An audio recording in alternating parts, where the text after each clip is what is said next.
തിരക്കഥാകൃത്തായ ചെറിയാൻ കൽപ്പകവാടി എന്താണ് മുരളിച്ചേട്ടനെ കുറിച്ച് പറയുന്നത് എന്ന് നമുക്ക് കേൾക്കാം.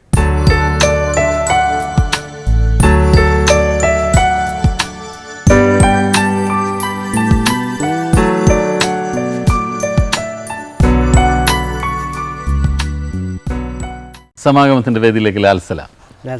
അതിൽ നിന്നാവാം തുടക്കം. എങ്ങനെയായിരുന്നു ലാൽ സലാമിൻ്റെ ഒരു തുടക്കം? ലാൽ സലാമിൻ്റെ തുടക്കം എൻ്റെ സിനിമാ ജീവിതത്തിൽ എനിക്ക് ഭയങ്കരമായി പാര വെച്ച ഒരാളാണ് ജയൻ. ശരി, ഇനി ബാക്കി അദ്ദേഹം പറയും. എന്നോട് ആദ്യമായിട്ട് ഈ മുരളി എന്നുള്ള ഒരു പേര് ഞാൻ കേൾക്കുന്നത് വേണുനാഗവള്ളി ചേട്ടൻ അദ്ദേഹം ആദ്യമായിട്ടൊരു സിനിമ സംവിധാനം ചെയ്യാൻ സുഗമോ ദേവി എന്നുള്ള സിനിമ സംവിധാനം ചെയ്യാൻ നേരത്ത് ആ മോഹൻലാലിൽ വെച്ചിരുന്നൊരു ക്യാരക്ടർ, ചെറിയ റഫായിട്ടുള്ള ക്യാരക്ടർ. അപ്പോൾ എന്നോട് പറഞ്ഞു ചെറിയാച്ച, അപ്പോൾ ലാലിൻ്റെ ക്യാരക്ടർ മറ്റേ ശങ്കർ ചെയ്ത ക്യാരക്ടറും ലാൽ ഇപ്പോൾ ആ സിനിമ ചെയ്ത ക്യാരക്ടർ മുരളി എന്ന് പറയുന്നത് നല്ലൊരു നടനുണ്ട്, നല്ല റഫ് ആയിട്ടുള്ള ലുക്കൊക്കെ ഉള്ള ഒരാളാണ് നാടകത്തിലാണ്. അപ്പോൾ ഞാൻ കണ്ടിട്ടില്ല. അപ്പോൾ ഞാൻ പറഞ്ഞു ചേട്ടാ അവിടെ ആദ്യത്തെ പടമാണ്, വെറുതെ ഒരു പരീക്ഷണം വേണോ? അത് ഭാരമല്ല, എനിക്ക് വേണിച്ചേട്ടനോടുള്ള സ്നേഹം കൊണ്ടാണ്. ആ പടം ഓടണ്ടേ, ആ പടം ഓടി നമ്മുടെ നിലനിൽപ്പോൾ അതിൻ്റെ പുറകിലുള്ളതല്ല. അപ്പോൾ അത് ഞാനൊന്നും ആയിട്ടില്ല, ഞാൻ വെറുതെ ഒരു കേൾവിക്കാരൻ മാത്രമാണ്. ഞാൻ വേണം മെഡിക്കൽ കോളേജിൽ പഠിച്ചുകൊണ്ടിരുന്ന സമയമാണ്. അപ്പോൾ ഞാൻ വളരെയേറെ നിരുത്സാഹപ്പെടുത്തി. നേരത്തെ പാര വെച്ചത് അങ്ങോട്ട് അവസാനിപ്പിച്ചു.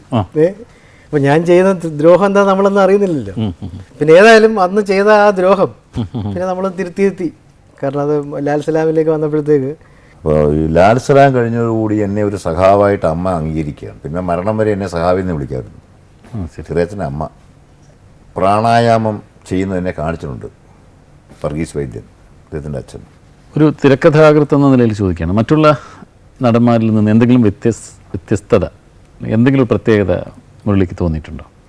അല്ല, അത് വെച്ചാൽ നമ്മൾ ചില ക്യാരക്ടേഴ്സ് എഴുതി വരുമ്പോൾ തന്നെ അത് നമുക്ക് തോന്നും ഇദ്ദേഹം ചെയ്താൽ അത് നന്നായിരിക്കും. ഇപ്പോൾ ആർദ്രം ഞാൻ എഴുതിയ സ്ക്രിപ്റ്റാണ്. അത് ഉപ്പൻ രാഘവൻ എന്ന് പറയുന്ന ഒരു റഫായിട്ടുള്ള ഒരാളാണ്. അതെ, ചേർത്തല അല്ല കുട്ടനാട്ടൻ. അപ്പോൾ അത് വേറെ ആരെയും ആലോചിക്കേണ്ടി പോലും ഇല്ല, അത് മുരളി ചെയ്യാന്നുള്ളതാണ്. അല്ലെങ്കിൽ ഇപ്പോൾ ഞാൻ സാക്ഷ്യം എന്ന് പറഞ്ഞൊരു സിനിമ ചെയ്തു, മോഹനായിരുന്നു ഡയറക്ടർ. അതിൽ അതെ, അത് ക്യാപ്റ്റൻ നമ്പ്യാർ എന്ന് പറയുന്നൊരു റഫായിട്ടുള്ള ഒരു ക്യാരക്ടറാണ്. എന്നാൽ വളരെ സ്നേഹം മനസ്സിൽ വിളിക്കുന്നത്. ശ്രദ്ധിക്കുന്നത് ഏറ്റവും വലിയ പ്രശ്നം എന്ന് പറഞ്ഞാൽ ഇത് ഇപ്പം എഴുത്തുകാരനായാലും സംവിധാനം സിനിമയിലെ മെയിൻ സ്ട്രീമിൽ നിൽക്കുമ്പോൾ ഹൈലി കണ്ടീഷൻഡ് ആവണം.